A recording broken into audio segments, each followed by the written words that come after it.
एक व्यक्ति और उसकी पत्नी की आयु का अनुपात 4:3 है। 4 वर्ष बाद आयु का अनुपात 9:7 हो जाएगा। यदि विवाह के समय आयु का अनुपात 3:2 का अनुपात था तो उनका विवाह कितने वर्ष पहले हुआ था। ठीक है, क्वेश्चन क्या है इंग्लिश में आप देख लीजिएगा, उसमें पेपर आपके सामने है। इंग्लिश मीडियम वाले शायद एक दो ही बच्चे हैं, इसमें ज़्यादा नहीं है अभी, फिर भी एक व्यक्ति है और उसकी एक वाइफ है। उनकी जो आयु यानी एज का जो रेशियो है वो कितना है, वो है आपका रेशियो ऑफ हस्बैंड वाइफ का जो एज का रेशियो है वो है 4:3 का रेशियो है, 4:3 का रेशियो है। एक एक जीरो लगा दो तो समझ जाओ, है ना, कि किस टाइप का है। ठीक है ना, तो ये उनकी एज का रेशियो है आज की डेट में। ठीक है, अगर किसी का हस्बैंड 40 साल का तो उसकी वाइफ 30 है मान लो, या 10 साल और जोड़ देंगे तो 50 साल का हस्बैंड है और लगभग 40 साल की उसकी वाइफ है। इस टाइप का ये क्वेश्चन है। ठीक है, हमेशा ऐसा भी नहीं होता है।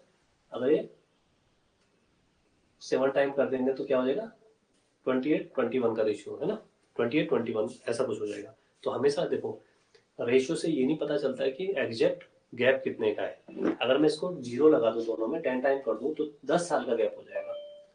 ठीक है, और अगर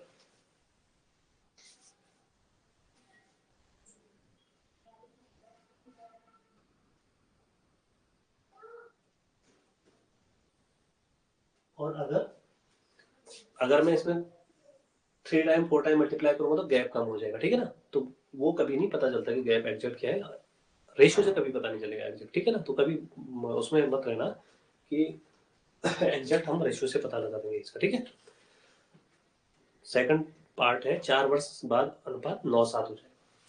4 साल बाद इनका जो अनुपात है वो बदल जाएगा। तो मैंने कहा जब रेशियो वाला क्वेश्चन होता है, अनुपात वाला क्वेश्चन होता है, तो हम क्या करते हैं हमेशा एक रेशियो कांस्टेंट ले लेते हैं, के या एक्स कुछ लगा लेते हैं। तो मैं हमेशा के लगाता हूँ, तो आप भी के लगा लीजिए। तो ये हो जाएगा 4K 3K, मतलब जिस रेशियो में ये कटे होंगे HCF से वो के होगा। तो ये एक्चुअल अनुपात होगी, मान लेते हैं आज की डेट में रेशियो का 4K और 3K का है। ठीक है, 4 वर्ष बाद क्या होगा, आफ्टर 4 ईयर रेशियो बदलेगा, एज भी बदलेगी। तो एज क्या हो जाएगी, जिसकी 4K थी हस्बैंड की, उसकी 4K+4 होगी, और वाइफ जो है उसकी 3K जो है उसमें 4 ऐड कर देंगे। इनकी एज क्या हो जाएगी, 4K+4 और उसकी हो जाएगी 3K+4, 4 साल बढ़ेगी दोनों की। तो उनका अनुपात क्या होगा उस समय, मैंने बीच में रेशियो लगा दिया, तो तब ये अनुपात होगा। तो क्या दिया था इसने अपनी तरफ से, 9:7 दिया हुआ, ये दिया हुआ 9:7। बस अब यहीं से सॉल्व होना क्वेश्चन में। ठीक है, यदि विवाह के समय आय का अनुपात 3:2 था तो उनका विवाह कितने वर्ष पहले हुआ था।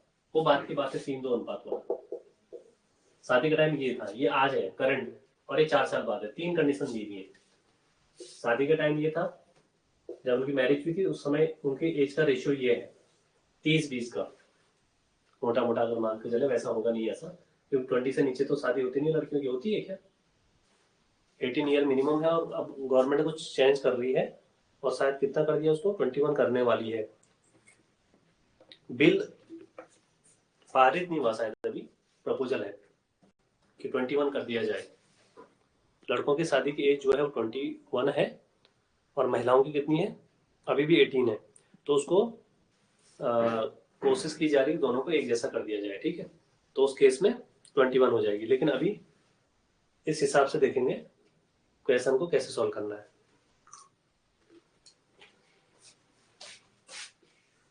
ये दिया हुआ आपके सामने। ठीक है,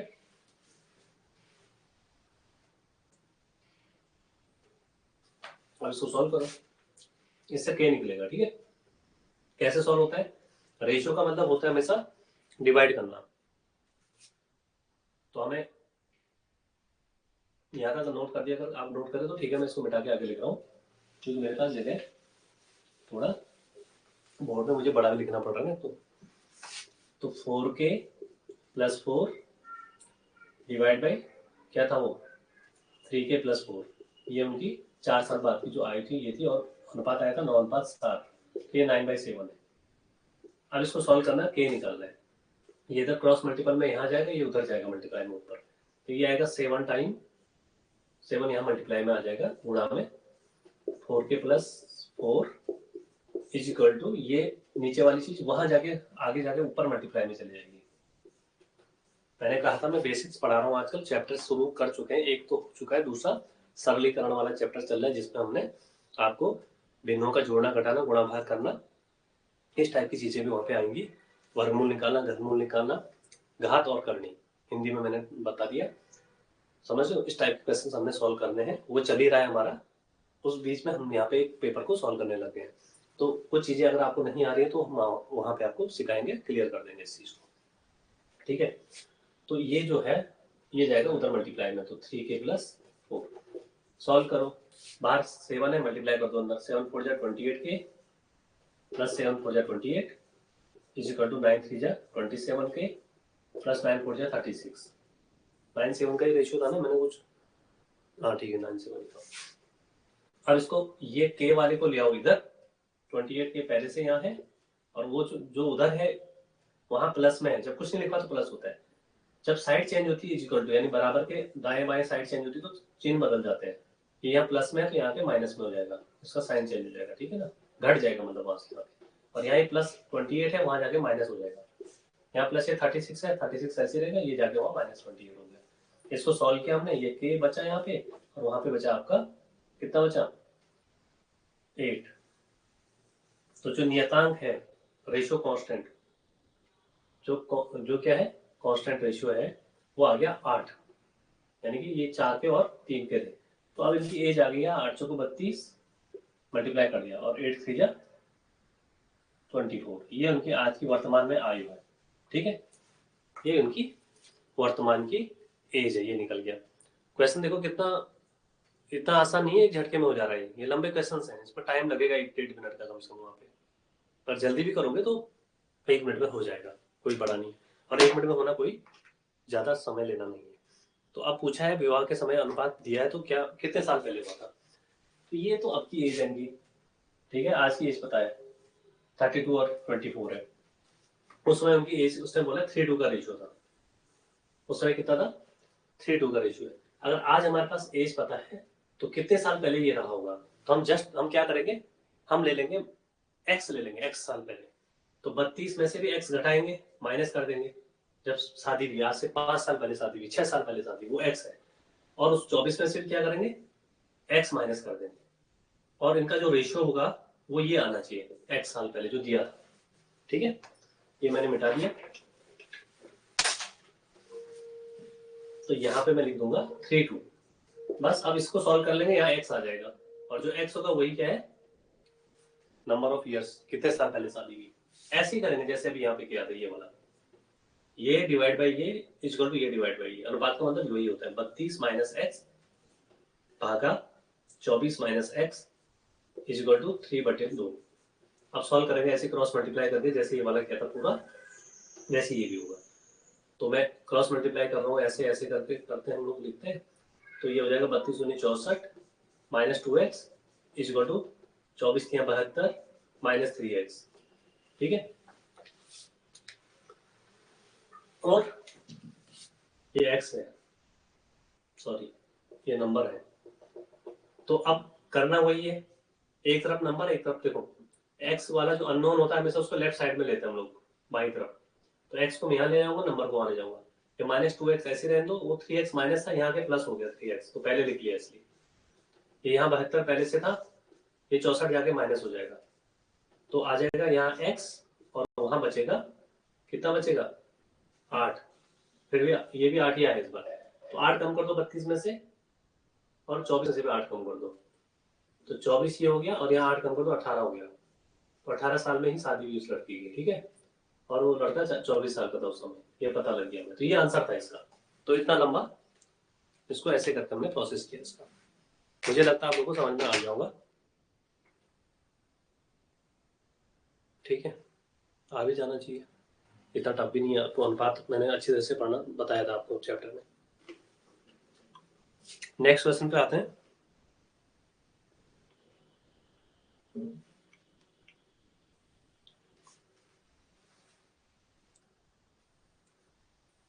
जैसे कि अगर हम इसके नेक्स्ट क्वेश्चन को देखें, 225 वाला जो क्वेश्चन है पेपर में, 2 मिनट में किसी घड़ी के घंटे वाली सुई कितना घूमती है। बहुत आसान रीजनिंग है, पर मैं अभी इसे नहीं करवा रहा हूँ। जो मैंने रीजनिंग के टॉपिक कराए थे उन्हीं से रिलेवेंट में बाद में रीजनिंग के क्वेश्चन करवाऊंगा पहले, फिर इस पेपर को भी हम करेंगे। तो ये टॉपिक वाइज होगा, तभी इसको बताया जाएगा। बीच में सिर्फ क्वेश्चन कराने का फायदा तब होता है कि मान लीजिए नेक्स्ट वीक में आपका कोई एग्जाम है या बहुत जल्दी एग्जाम होने वाला है, तो फिर हम एक एक टाइप के सारे क्वेश्चन इस पेपर को ही मैं पूरा करा दूं अगर, तो आपका पूरी मैथ्स रीजनिंग तैयार हो जाएगी। लेकिन बेसिक्स नहीं आता होगा तो नहीं हो पाएगी, इसलिए मैं अभी पहले बेसिक्स पढ़ा रहा हूँ, फिर उसके बाद टॉपिक वाइज चलेंगे सब, है सफिशिएंट टाइम है आप लोगों के पास। तो ये स्ट्रेटजी सिर्फ पीवाईक्यू एक बार करवा रहा हूँ, ऐसे ही जरूरत है नहीं पीवाईक्यू हमें सारे करने की, ठीक है। नेक्स्ट क्वेश्चन है जो हमारा, जो हमने पढ़ा था उसमें से कितने बच्चे हैं हमारे पास अभी, ये 8-10 क्वेश्चन और हैं जो हमने पढ़ाए उनमें से भी, चलो करते हैं इनको।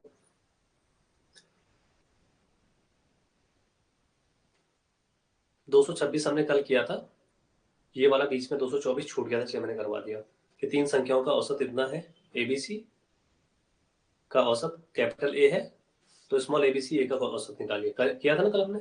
और उसके बाद 11 परिणाम का औसत वाला भी करा था, फिर 228 वाला भी किया था, 20% नुकसान होता है उसको प्रॉफिट कैसे होगा, किया था ना। तो 228 तक हमारे क्वेश्चन हो चुके हैं। अब हम 229 वाला क्वेश्चन करेंगे। एक आदमी ने एक घोड़ा और एक गाय इतने में खरीदी, उसने घोड़े को 20% लाभ तथा गाय को 10% हानि पर बेच दिया, इस प्रकार उसे कुल सौदे में 2% का लाभ हुआ, घोड़े का मूल्य बताइए। लाभ हानि वाला क्वेश्चन है, परसेंटेज भी साथ में एड ऑन हो गया है। तो ये मॉडरेट लेवल या टफ तो नहीं बोलूंगा, मॉडरेट लेवल का ही क्वेश्चन है, आसान से थोड़ा ऊपर वाला है, ठीक है। तो इसको करके देखते हैं। थोड़ा ये क्वेश्चन इतने आसान वाले नहीं है, जिन्होंने चैप्टर पढ़ लिया है पहले या जिनको थोड़ी बहुत मैथ्स पहले से आती है उनके लिए आसान है। जो पहली बार कर रहे हैं उनको थोड़ा धैर्य रखना है। अभी हम क्वेश्चन सॉल्व करा रहे पेपर का, तो आपको धैर्य रखना है कि जब हम अपने रेगुलर उसमें आ जाएंगे चैप्टर में, आपको दिक्कत नहीं आएगी, ठीक है। क्योंकि जो नए लोग जुड़े हुए हैं उनको अजीब सा लग रहा होगा कि ये क्या चल रहा है, हमें क्वेश्चन सॉल्व कर रहे हैं पर हमें तो आ ही नहीं रहा है। तो वो सब इसलिए हो रहा है क्योंकि आप बीच में से आए हो, है ना। तो जब आप वापस रेगुलर क्लास जो हमारी क्वेश्चन खत्म होने के बाद जब कल परसों में होगी, तो आपको क्लियर अच्छी तरह से समझ में आएगा कि हम कैसे कैसे क्वेश्चन को सॉल्व करते हैं, किसी टॉपिक में कैसे कैसे क्वेश्चन होते हैं। तो ये क्वेश्चन देख लेते हैं। प्रश्न नंबर 229, पेपर एसआई उत्तराखंड 12 जनवरी को हुआ था, हाँ कब था, संडे 12 जनवरी को। चलो, एक आदमी ने एक घोड़ा और एक गाय को मिलकर 3000 रुपये में खरीदा। घोड़ा मतलब एच कर लेते हैं, गाय मतलब सी कर लेते हैं, काव एंड हाउस, है ना। इन दोनों को जोड़ के इनकी ये मैं कॉस्ट भी यही मान रहा हूँ, ठीक है ना। 3000 रुपये में खरीदा, ये इनकी कॉस्ट है। घोड़ा एच रुपये का है, गाय सी रुपये का है, रुपये की है, 3000 में खरीदा उसने मिलकर, ठीक है। उसने घोड़े में 20% लाभ तथा गाय को 10% हानि पर बेच दिया। ये तो कॉस्ट प्राइस है, कॉस्ट मतलब क्रय मूल्य है, ये उनका क्रय मूल्य है दोनों जो उसने खरीदा है। अब विक्रय मूल्य क्या हो गया, विक्रय मतलब बेचने का क्या हो गया, सेलिंग प्राइस क्या किया उसने, सेलिंग प्राइस या सेल प्राइस क्या है उसका पता नहीं है, परसेंटेज दिया हुआ है। अब परसेंटेज भी आना चाहिए, हानि लाभ में आपको परसेंटेज का पता होना चाहिए ना। घोड़े को 20% लाभ तो गाय को 10% हानि पर। अब ये इनकी कीमत थी, तो एच में जोड़ दिया 20% और सी में घटा दिया 10%। जो इसकी कीमत है ना, सी मतलब जो भी है, ये 10% कम और ये 20% ज्यादा, ये खरीद थी। अब इसमें इसने जो रेट आएगा इसमें 20% ऐड होगा, किसका 20% होगा, एच का, अपने का तो होगा। और सी में 10% ऐड माइनस किसका होगा, खुद का ही होगा। तो ये पूरा लिखना पड़ता है ऐसे, ठीक है ना। ये प्लस है यहाँ पे, एच प्लस, देखना चाहिए थोड़ा दूर दूर करता हूँ, एच प्लस ये विक्रय मूल्य है दोनों का, ये घोड़े का, ये गाय का। अब इन दोनों के विक्रय मूल्य को जोड़ दोगे, कुछ लिखा था इसने और, हाँ ठीक है, 2% का लाभ, इस सौदे में से 2% का लाभ हुआ है। तो देखो ये है क्रय मूल्य, टोटल क्रय मूल्य ये है 3000, इसमें 2% जोड़ दो, 3000 में ये दोनों को ऐड करके जो आएगा वो आएगा 3000 रुपये में 2% ऐड कर लो, किसका, 3000 का, ठीक है। ये बेसिक तरीके से लिख रहा हूं मैं।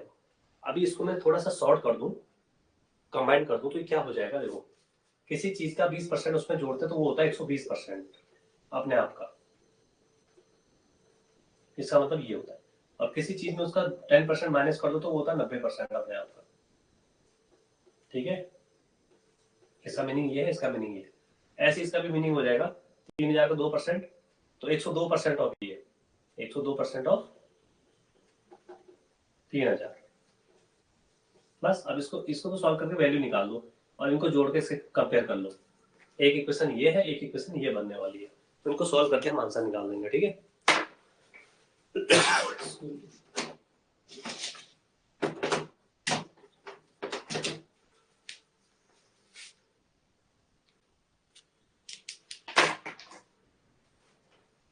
मैंने गायब हो गया इसलिए मेरे से देख लीजिए। यहाँ तक क्लियर है, समझ में आ गया सबके? एक घोड़ा और एक गाय मिलकर 3000 में खरीदी। घोड़ा H रुपए का है, गाय C रुपए की थी। घोड़े को बेचा 20% के लाभ पे तो प्लस कर दिया 120% हो गया। गाय को बेचा 10% की हानि पे तो C माइनस 10% ऑफ C यानी 90% ऑफ C हो गया। ये विक्रय मूल्य है, ये घोड़े का ये गाय का, दोनों को ऐड करो तो जो ऐड करके आने वाला है वो 3000 में, उससे मतलब 2% प्रॉफिट हुआ फाइनली। तो 3000 में 2% जोड़ देंगे, जो आएगा वो इसके बराबर होना चाहिए। तो ये आ गया आपका 0.20% off H plus 90% off C is equal to ये जो आ रहा है 102% of.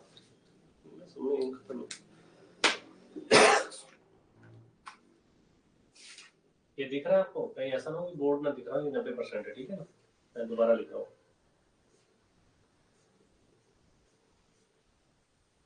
C is equal to हो गया 102% ऑफ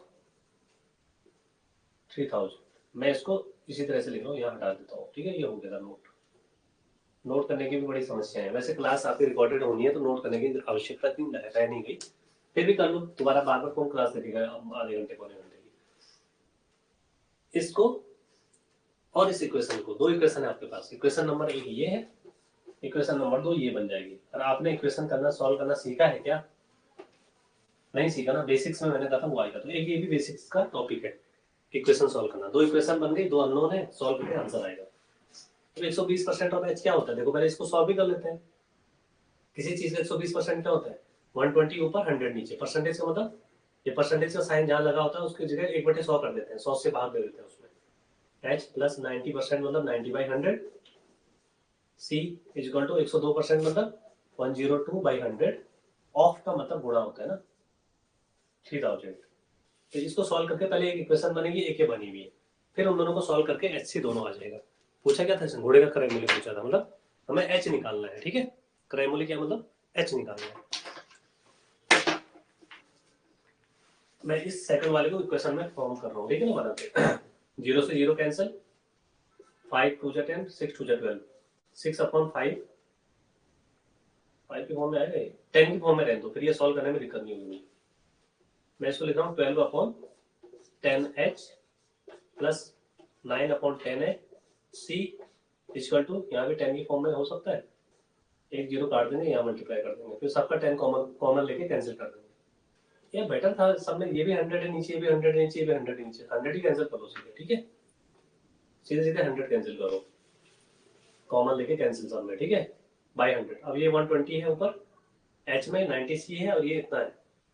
ठीक है, 120H plus 90C equal to, common लेंगे अभी। ठीक है, छोटा करेंगे, 102 इंटू 3000।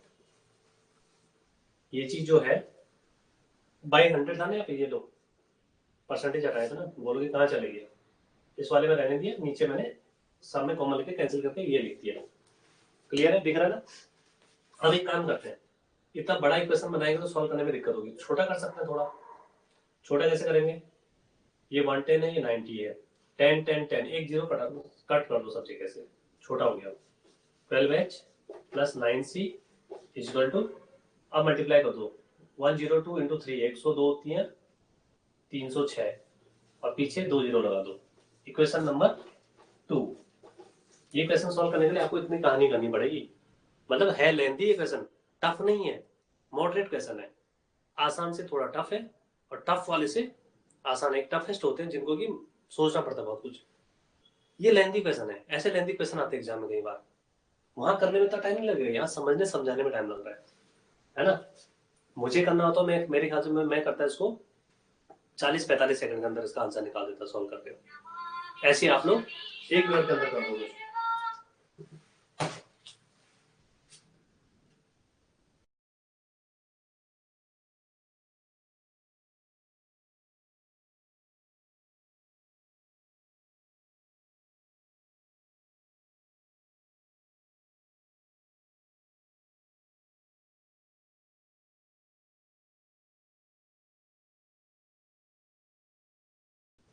तो इसको आप क्या करेंगे, इक्वेशन 1 और 2 को सॉल्व करेंगे। अब मैं दोनों इक्वेशन को आसपास लिखूंगा और उनको फिर सॉल्व करूंगा, ठीक है ना।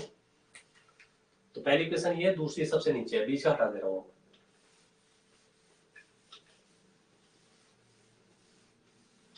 ठीक है, 12H दिख रहा है बोर्ड पे लिखा हुआ कलर में? नहीं दिख रहा हो तो आप चैट में बता दीजिए मुझे। Plus 9C equal to 30600।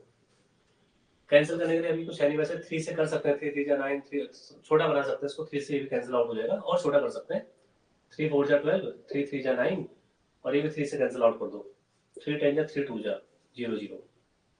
थोड़ा और छोटी कर दो उसको ना, आसपास ले आओ, फिर मल्टीप्लाई करने घटाने जोड़ने में दिक्कत नहीं हुई। ये बनी इक्वेशन 2, इसके बजाय ये इक्वेशन 2 बनी और हमने सॉल्व कर लिया। अब इन दोनों इक्वेशन को सॉल्व कर लो, 1 और 2 को, आंसर निकाल दो।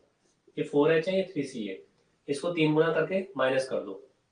इक्वेशन 1 को 3 से मल्टीप्लाई कर दूंगा, इक्वेशन सॉल्व करना आना चाहिए आपको। इसे 3 से मल्टीप्लाई कर दूंगा तो ये बन जाएगी 3H प्लस 3C, दोनों तरफ करना पड़ता है, 3 3 जा 9000। इक्वेशन 1 को मैंने क्या कर दिया, 3 से मल्टीप्लाई कर दिया, और तब ये आके अब सॉल्व कर लो। इसमें से इसे माइनस कर दो। जब इसे माइनस करते हैं तो माइनस करने पे साइन चेंज, ये माइनस ये माइनस ये माइनस, 3C से 3C कैंसिल आउट हो जाएगा, 4H माइनस 3H एक H हो जाएगा, वही हमें चाहिए, H ही चाहिए ना, मैं इसलिए हम H की फॉर्म में लाता है। और ये माइनस कर दो, दिस माइनस दिस, 0 से 0, 0 का 0, 2 माइनस 0 2, 10 माइनस 9 1। तो 1200 रुपये का घोड़ा था वो। कितने का था वो आपका घोड़ा? 1200 रुपये का घोड़ा था। आपका आंसर आ गया, ठीक है। ये सॉल्व करने के बाद ऐसे आया, तो ये हो जाता है, 1200 रुपये का घोड़ा था। अब आपको नेक्स्ट क्लास ज्वाइन करनी है, आप मीट पे आ जाइए सब के सब, ठीक है। मैं यहाँ से लीव कर रहा हूँ।